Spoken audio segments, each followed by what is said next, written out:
बातमी अमरावतीची। अमरावतीमध्ये भाजप रवी राणांचे कार्यकर्ते आमने सामने आलेले आहेत।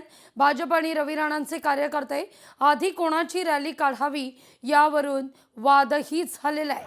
अमरावतीच्या नेहरू मैदान या ठिकाणी भाजप आणि रवी राणा यांच्यात युवा स्वाभिमान संघटनेचे कार्यकर्ते आमने सामने आल्याची ही दृश्य आहेत। अधिक माहिती घेऊया आपले प्रतिनिधी सूरज दहाट यांच्याकडून। सूरज, काय घडलंय नेमकं तिथं?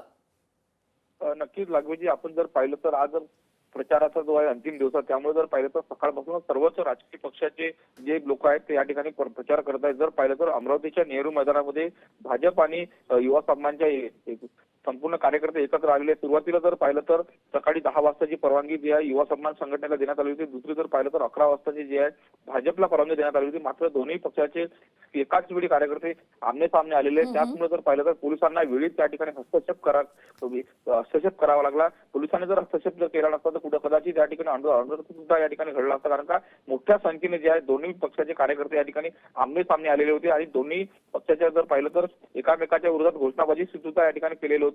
युवा समाजाचा असा आरोप आहे की भारतीय जनता पार्टीच्या वतीने आम्हाला परवानगीसाठी जे आम्हाला अडचणीत आणलं असा एकंदरीत आरोप केला होता। त्यामुळे काही वेळ जर पाहिलं तर युवा समाज संघटनेचे कार्यकर्ते जे रस्त्यावर ठिय्या सुद्धा बसले होते। मात्र पोलिसांनी लगेच त्या ठिकाणी दोन्ही पक्षाच्या कार्यकर्त्यांनी समजूत काढल्यानंतर परिस्थिती सध्या निवडलेली आहे। सध्या जर पाहिलं तर नेहरू मैदान भागामध्ये अतिशय शांततेचे या ठिकाणी वातावरण या ठिकाणी आहे।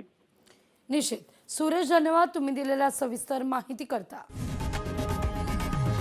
लोकशाही मराठी ऐका, पहा, जागरूक रहा।